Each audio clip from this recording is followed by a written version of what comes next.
philosophers ask the same questions. In all times, in all places, for all men, the mysteries remain. What is life? What is death? From whence do we come and where do we go? The ignorant, barbaric savage bows to the sun and says, "Behold, God." Whereas we, sophisticated, civilized, consider the sun as energy expressed in formulae and equations. But do we really know any more about the sun than he does? Okay, Georgie, the case is closed. No, Captain Prescott, the case is still wide open. But we got the killer. We don't have the killer. 100 people saw him pick up that knife and stab her with it. He didn't do it. Not only did 100 people see him do it, he also admits he did I it. still say he didn't do it. Are you telling me that 101 people are crazy? I don't care what they saw. He did not kill his wife. Okay. I'll go along with it. Who did? The high priest of the Wolf Clan. Is that right? Who is this high priest? I don't know. Oh, so you don't know. Do you maybe know where we could find him? You can't find him. That's impossible. Oh? Is it? Why? He's been dead for maybe 1,000 years. But he's your killer, Captain.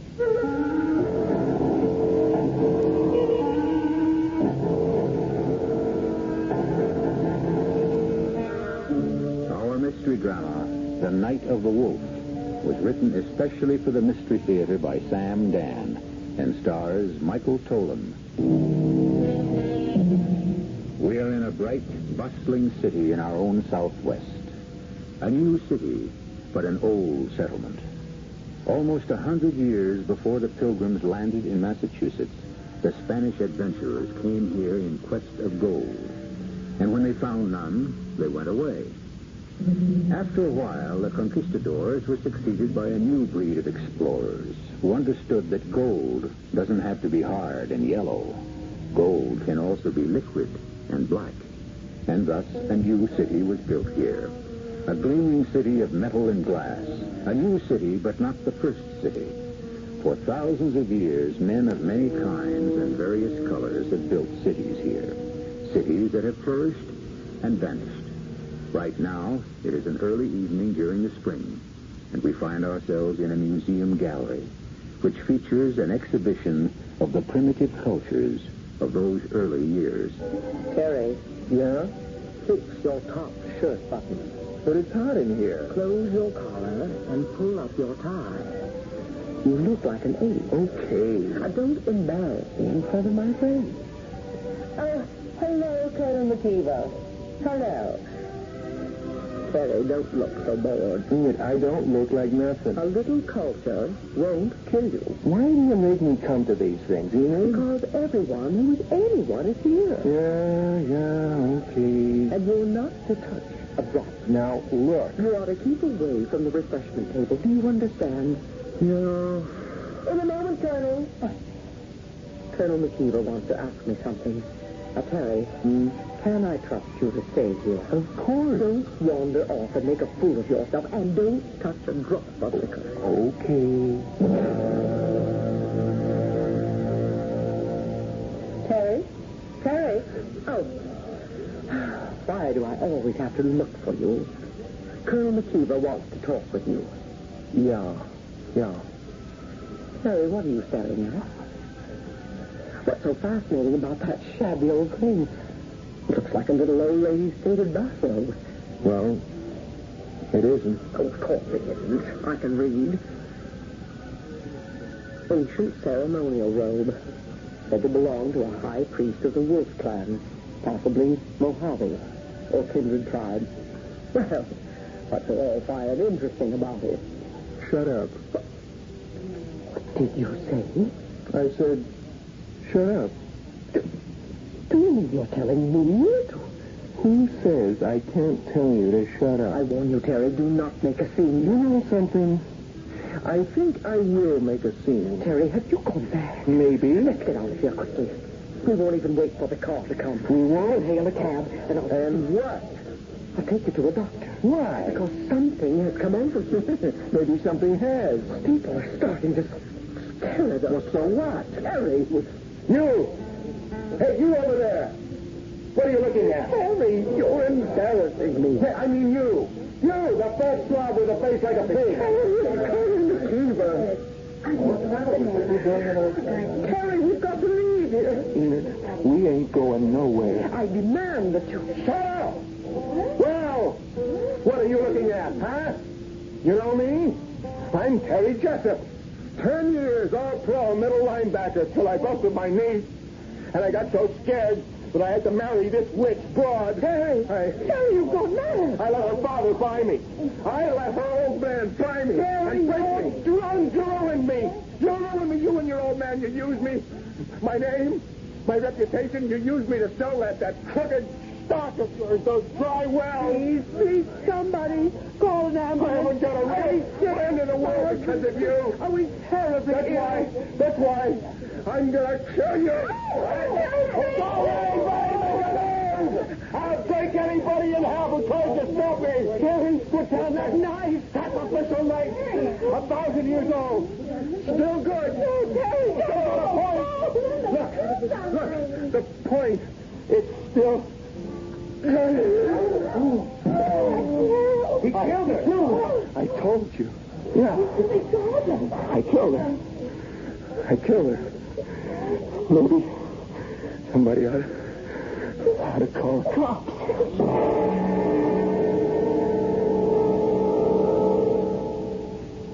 I don't know why, Lieutenant. I don't know. Just answer this.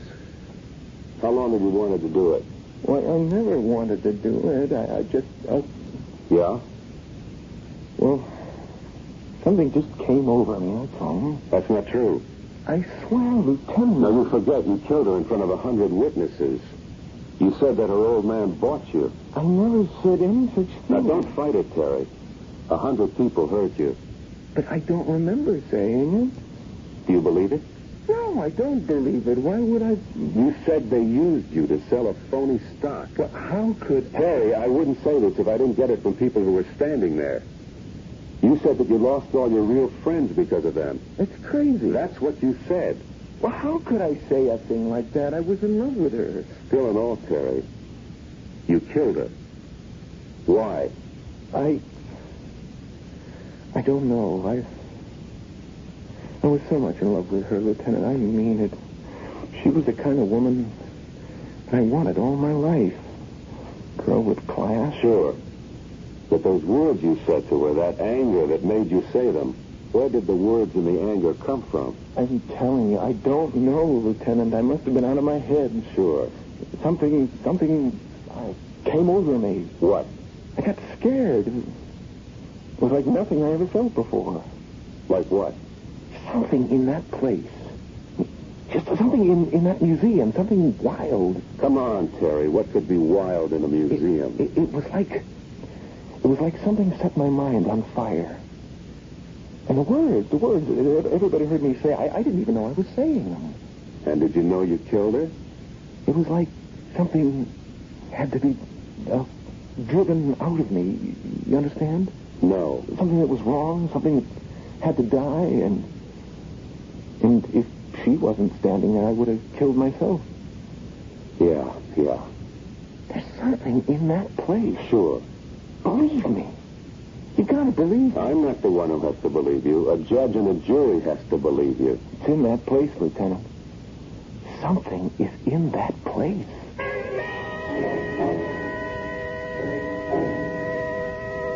Now, Miss Atkins, you were here last night. You saw what happened. I've already told you, Lieutenant. Terry Jessup says that something came over him. Oh, I'm sure something did. He says something in this place, something here in this museum, drove him wild. Something in here? Yes, Miss Atkins. Now, what is there here that could do Look that? for yourself. We have pictures on the walls. We have some sculptures, some artifacts. Has anything unusual ever happened here before? Well, now, what unusual thing could ever happen in a museum?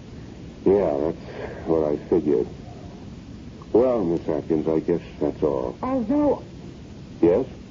well, this is of absolutely no use to you in terms of last night, but, well, we did have an incident here, about 3 weeks ago. We had a fist fight.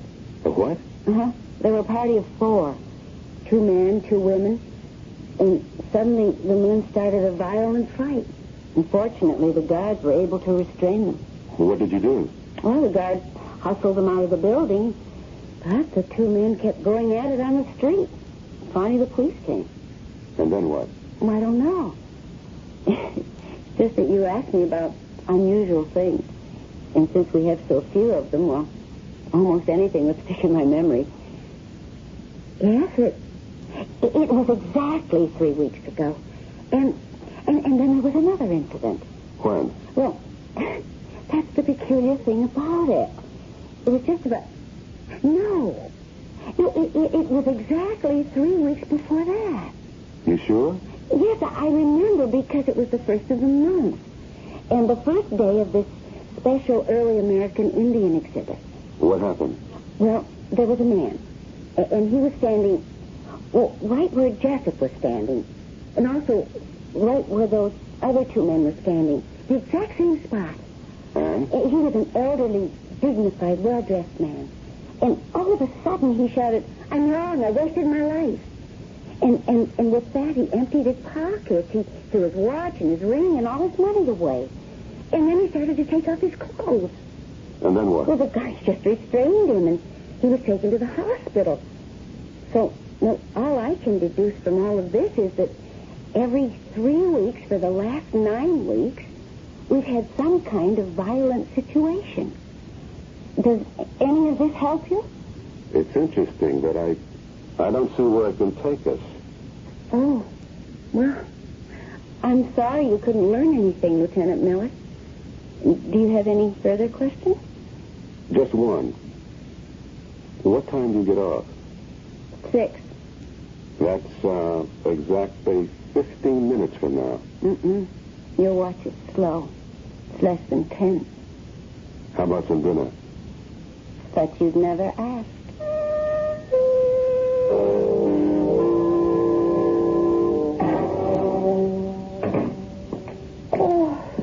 Georgie?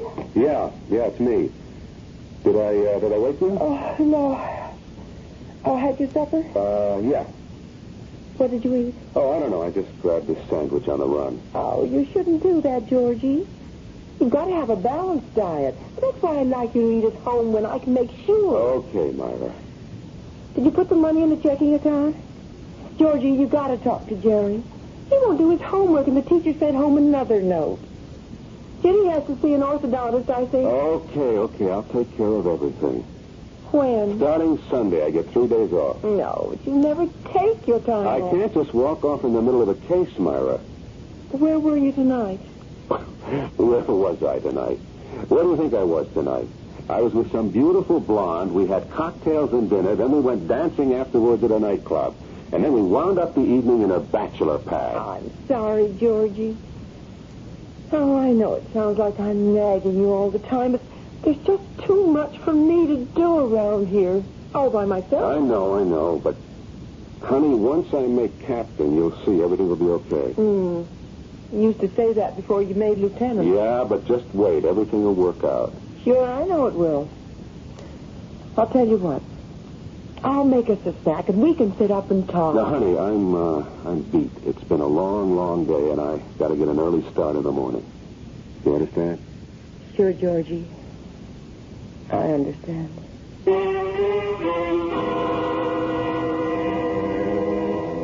That's what we need in this world. More understanding wives. Well, we've been weaving several threads here, and it seems that the museum appears to be central to all of them. And this museum will have a few more interesting, if somewhat deadly, exhibits on display for us when I return shortly with Act 2.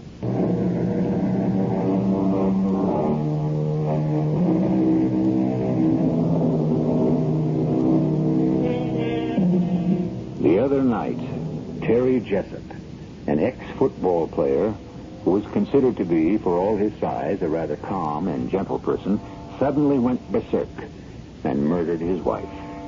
This came as a surprise for two reasons. First, everyone had always assumed that he worshipped her. Second, he killed her in a museum, of all places. You going to be home for supper, Georgie? I don't know, Myra. I'll have to call you. Why don't I just figure you won't be, as usual? That might be best. Promise me you'll eat. Sure. Honey, you're at the age where a man can start to get all kinds of things wrong if he doesn't watch himself. I'll take care of myself, Myra. Look, honey, I know you got the kids all day in the house, but, That's what? It's just how it works out. You've got your job. I have to put up with it. Well, that's just it. You say you have to put up with it. Well, I do, don't I? Like these other men in this neighborhood, they have jobs out at 9, home at 5, Saturday and Sunday off. And that's it. Well, you knew I didn't have that kind of job when you married me. You knew what life would be like on the floor. I also knew some 9 to 5 cops. Yes, and you knew I wasn't one of them. Honey, I just wish you didn't have to work so hard. But I like to work hard. You know your problem? I don't have a problem. You should develop some interests. I've got plenty to do around here. No, I mean away from here. Something that you do for yourself. So you can also develop as a person. Georgie, all I asked you was if you were coming home for supper. I'll try. Look, if we eat early, maybe you can help me paint the floor of the basement. Oh, honey, and the cold water faucet in the downstairs tub has to be fixed. Look, I'll tell you what. You make a list of all that stuff, and I'll take care of it. You know, Georgie, you never talk to me about your work. Maybe that's what's wrong with us. I didn't think there was anything wrong with us. Well, I was reading in a magazine a wife should share more of what her husband does. Well, you know about this football player who killed his wife. Oh, if there's one sport that leaves me cold, it's football. He says something in the museum made him do it. What? Well, I guess you could say some spirit. Oh, he must be crazy. Now, it could be true. Georgie, are you crazy? Honey, when you're a homicide detective, anything has to be considered. Don't say a word of this to anybody else. They'll say you're nuts. No, but there's evidence. Evidence? How can there be evidence? Other people. Look, you can find nuts anywhere who will... Oh, honey, on your way home tonight, pick up a gallon of deck paint. Get a light gray, will you, dear? Don't forget. No, I won't forget.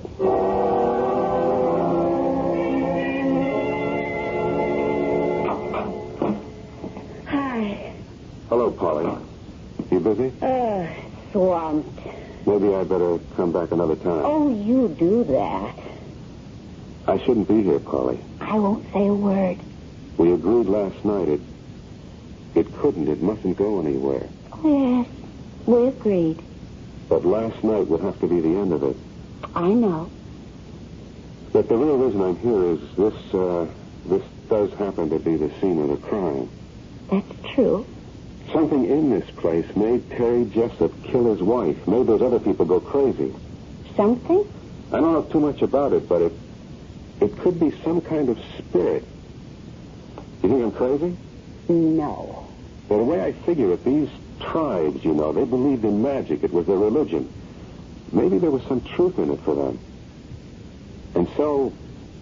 Well, go ahead. And so these things, these knives and clothes and the things here, the magic could still be in them. Or on them or something. Now you go ahead and call the guys in the white coats. I'll do no such thing. I always believed in that myself. But you're educated. So are you. I don't have the books. You don't need the books. Come here. Polly,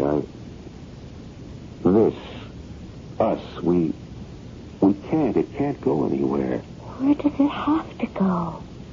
It's already arrived. Polly, can I see you tonight?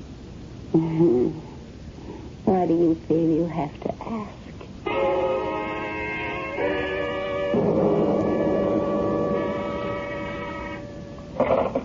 Captain Prescott. Oh. Yeah, I'll see him.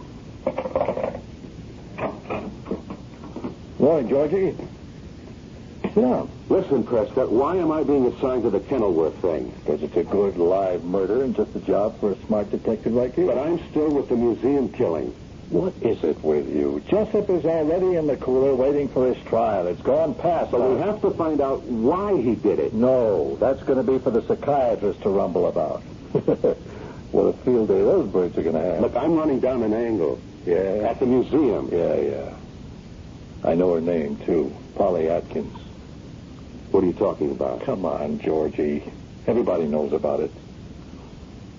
Everybody except Myra, maybe.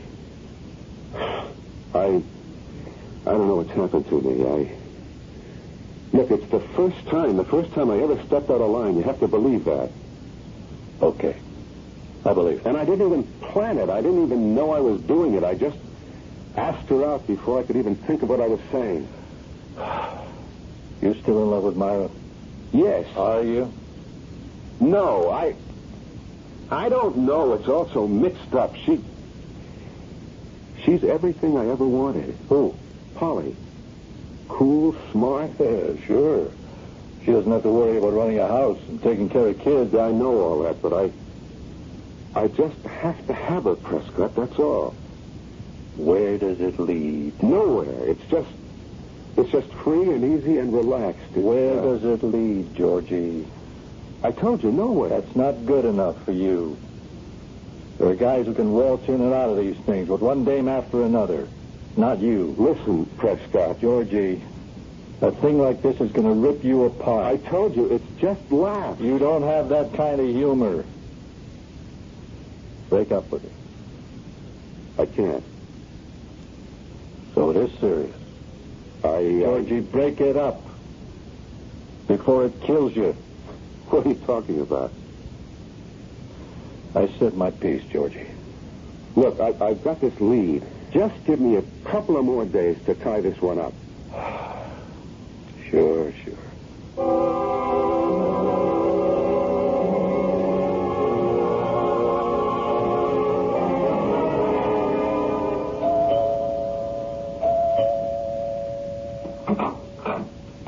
Yes?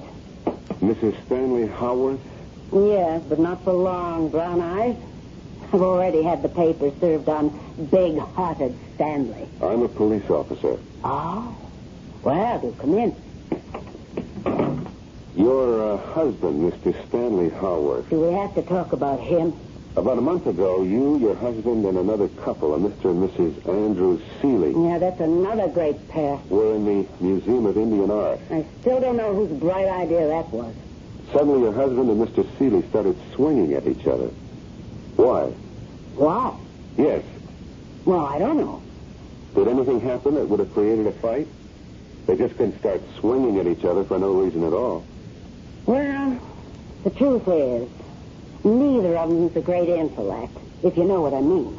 Could you just tell me everything that happened while you were in that museum? You got a one-track mind. Well, let's see. I don't know why we went there. But Betty Seeley said, let's go for laughs. Shows you where she is.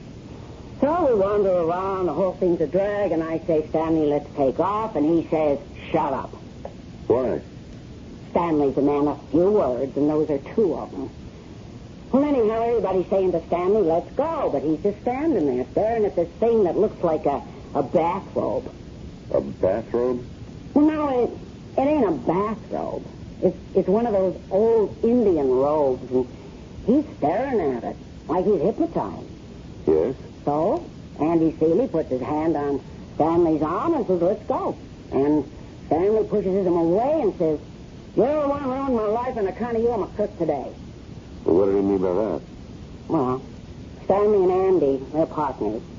And they put together deals, and all I can say is they never lose money. Then what? Oh, I never seen Stanley so mad. Or Andy either. Each accused the other guy of dragging them down. You know what I mean? I don't know what got into either of them. And they started slugging. I mean, they'd have killed each other. Well, it took the museum guards and the cops. I know. They were booked and then released on bond. What happened later? These two crazy guys, these two nuts, they actually gave away all their money. What? Well, fortunately, I got some of Stanley's in my name. But they spent days in the office investigating worthy causes. And they just got rid of all they owned. Could I see your husband?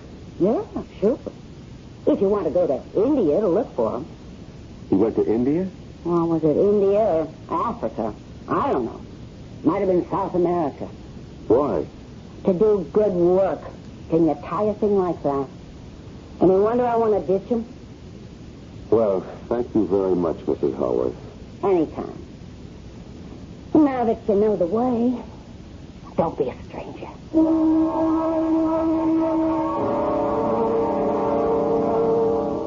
Terry, try to think. I can't remember nothing, Lieutenant. You were looking at something. I don't remember. Were you looking at anything special? I can't recall. Were you looking at a robe? A robe? Yes, a robe. Well, I think maybe... Try to remember. A robe, Terry. Would a robe mean anything to you? Well, she wanted me to go away from the robe. Yeah. No, that's what she wanted me to do. Is that why you killed her? She said, what's so fascinating about that little old thing? It's like some old lady's bathrobe. Ancient ceremonial robe. High priest of the Wolf Clan. And she wanted me to go away from the robe, and so... Yes? The robe told me to kill her. How could a robe tell you to kill her? Well, that's what it told me. You mean the robe was able to speak? No. It wasn't in words. It was a force inside of me. Please, Lieutenant, please. But right now I feel so weak, so tired. I don't know what I'm saying. Please, let me alone. What you're saying is crazy. Okay, I killed her. Everybody saw me kill her. Now, I say that robe made me do it. You say it's crazy? Okay, it's crazy. Now let me alone.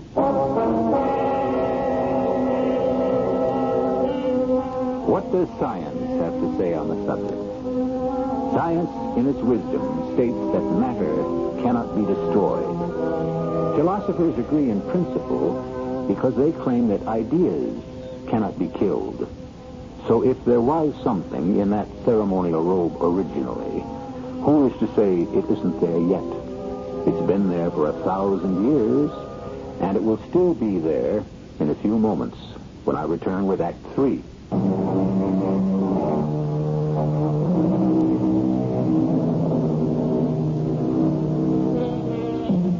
All cities are built on the ruins of others. And so what we have is not something that is brand new, but usually is just another layer. And if we dig into the ground, we find the things of those people who have come and gone before our time. But we don't have to dig to find the ideas and the forces and the spirits that move them.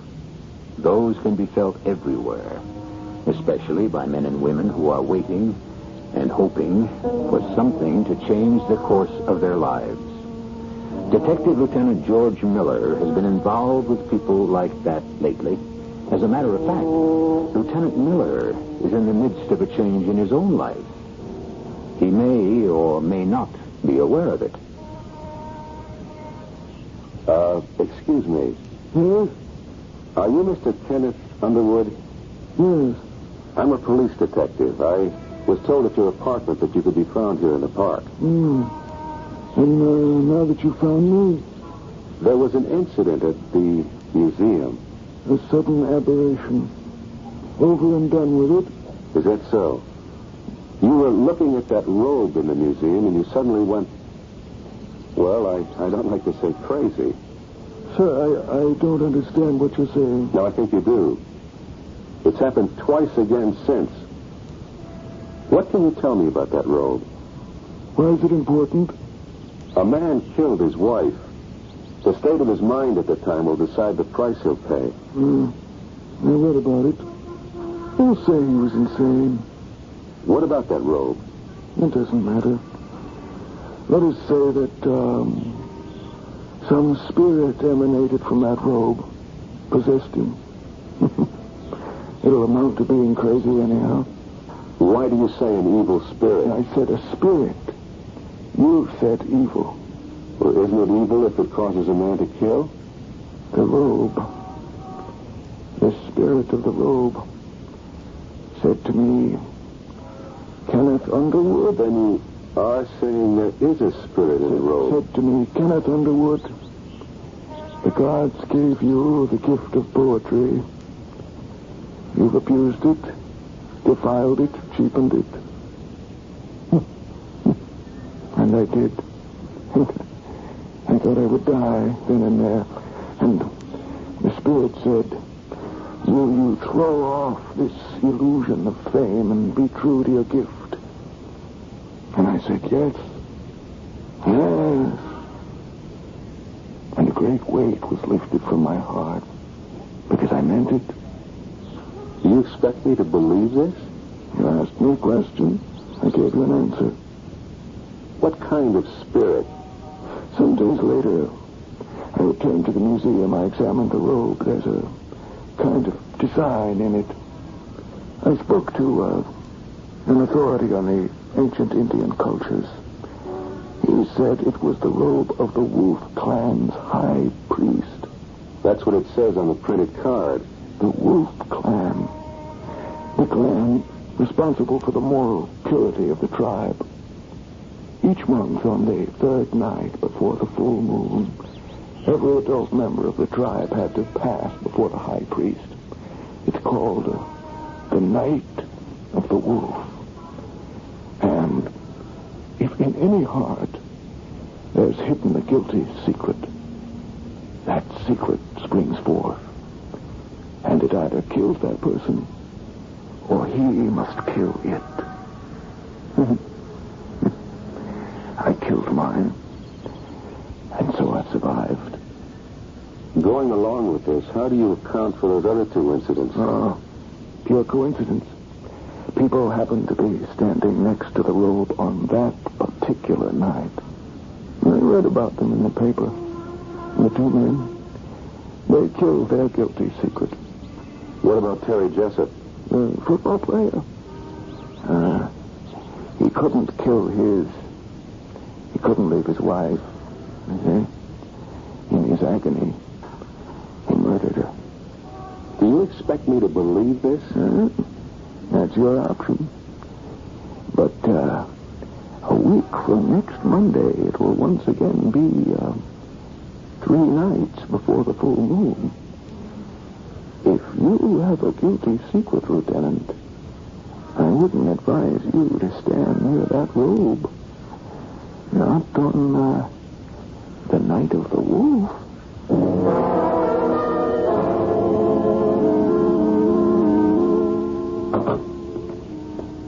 Myra? Georgie, I didn't expect you. What do you mean you didn't expect me? Well, honey, you usually don't get home for dinner most nights. Well, I always call. Where are the kids? Oh, well, you know, Tuesday's Jerry's night for the Cub Scouts. And Ginny's sleeping over at a friend's tonight. I didn't prepare anything. That's okay. You want to go out and eat? Well, no. Okay, then let's just spend a quiet evening at home. We're entitled to it. I don't know if I can, honey. Why? What's the matter? Well, you said I should get myself an interest. I did. What do you mean? I took up bowling. Oh, well, that's great. Yes, we have a neighborhood league here. And tonight's our night. Actually, I was just on my way out the door. Oh, well, then why don't you just go ahead? Oh, you see, Georgie, I'm captain of the team. It's an important game. I understand. Otherwise, I'd call it off. No, sure. Look, I will call them and say that something has come up. No. I'm going to turn in early anyhow. Oh, you sure you don't mind? Honey, you go out there and roll a 300 game for the old man. Oh, silly. I'll be home early.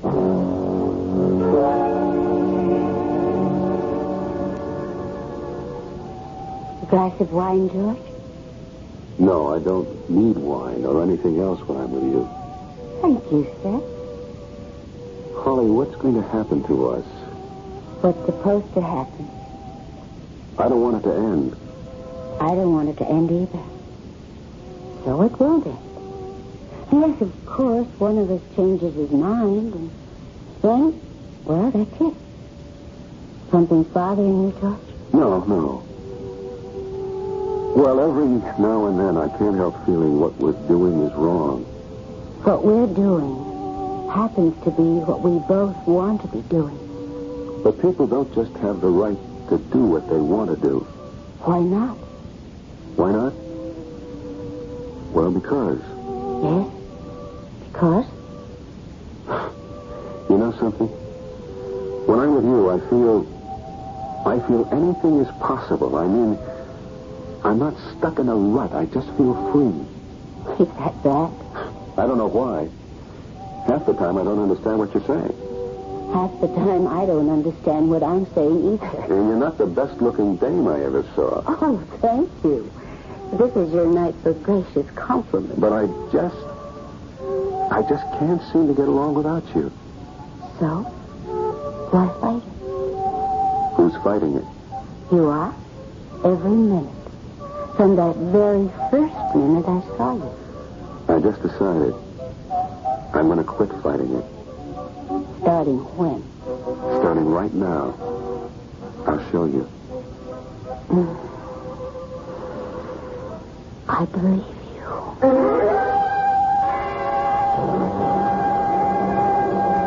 How much longer you want to fool around with the museum murder case? That's why I want to see you, Prescott. I want you to take me off it. You're off. As of right now. What happened? Nothing. I don't want to go near that place again. Meaning what? Meaning what I said. Does that include Miss Polly Atkins? Miss Polly Atkins is my affair. That's very well put. Look, what have you got for me to work on? What I've got for you is 1 week's sick leave. Sick leave? You better take it. Why? You look terrible. I never felt better in my life. Don't hand me that, George. This thing with Polly it's killing you. Are you out of your mind? Down deep. You're hurting yourself. Badly. Because this thing, it's wrong. Who says it's wrong? Everything you were taught to believe since the day you were born says it's wrong. That doesn't make it so. It makes it so for you. Don't you think I'm trying? I say I'll never see her again. But the next day... Let's not get confused with any of that. It's just wrong. That's all. It can't be. It seems that the two of us, Polly and me, we just belong together. Well, then divorce Myra and marry Polly. I can't. Why not? I don't know why not. Maybe I love Myra. Then get rid of Polly. No, I love Polly, too. Is it wrong to love both of them for different reasons, for different things? Yeah. Who says so? You keep asking. I keep telling. You say so. Your conscience says so. Okay. I'll ask someone else. Who? Who? Nobody you'd know. Sure, but who is he? A priest. A priest? What do you think a priest is going to tell you? This particular priest, I don't know what he's going to tell me.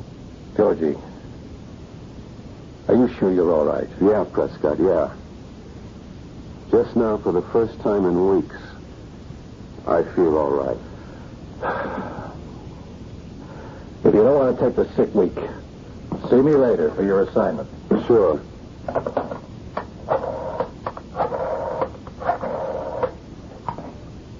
This is Lieutenant Miller of the police department. I want some weather information, please. What will be the third night this month before the full moon? I have to know exactly.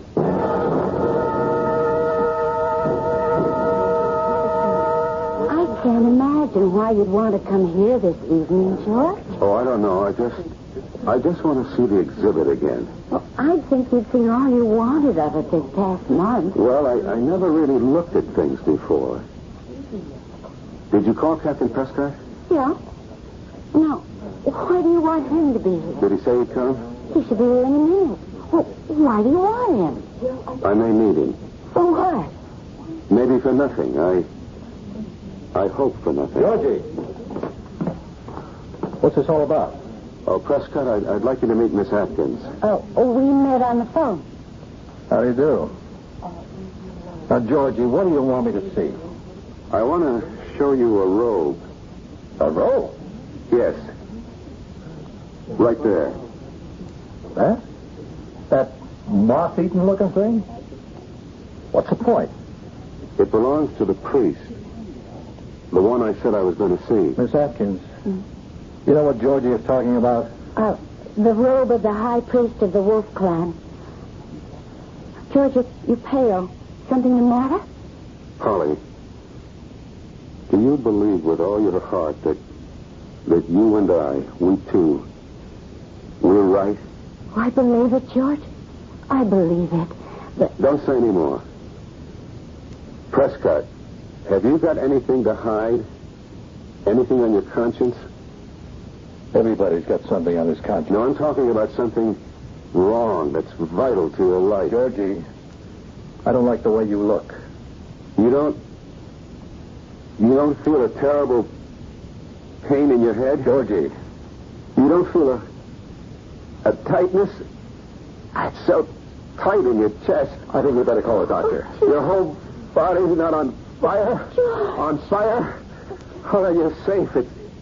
It's me. telephone for... No, don't go. Don't. George, all she wants to do No, I won't give her up. I won't. I can't, no matter what you say. I won't give her up. I'll kill her first. I'll kill myself. George, put that knife back. It's the same knife that other man used. George, I won't give her up. I love her. Wait a minute. No, I have to kill her. It's the order of the high priest. George, drop it. Drop it. I have to.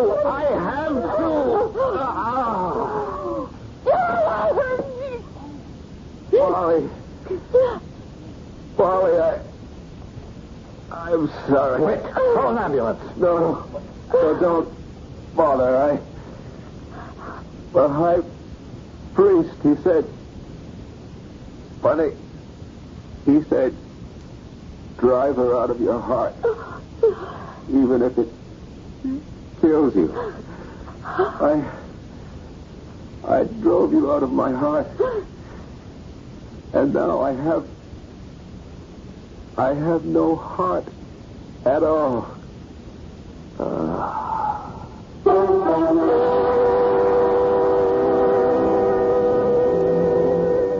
Who knows who sentenced Lieutenant George Miller to death?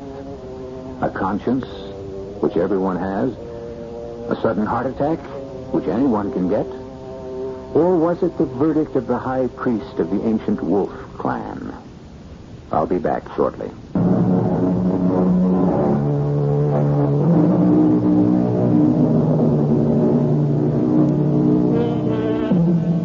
It has been said, when a man lives with truth, there also will justice dwell. For the man of honesty and righteousness will determine the verdict for himself. He will be his own judge, his own jury, and if justice demands it, his own executioner. On this show, we deal in poetic justice every time, and we will have another case in point for you tomorrow. We hope you will continue to be interested. Our cast included Michael Tolan, Joan Shea, Evie Juster, Ken Harvey, and Russell Horton. The entire production was under the direction of Hyman Brown. This is E.G. Marshall inviting you to return to our Mystery Theater for another adventure in the macabre. Until next time, pleasant dreams.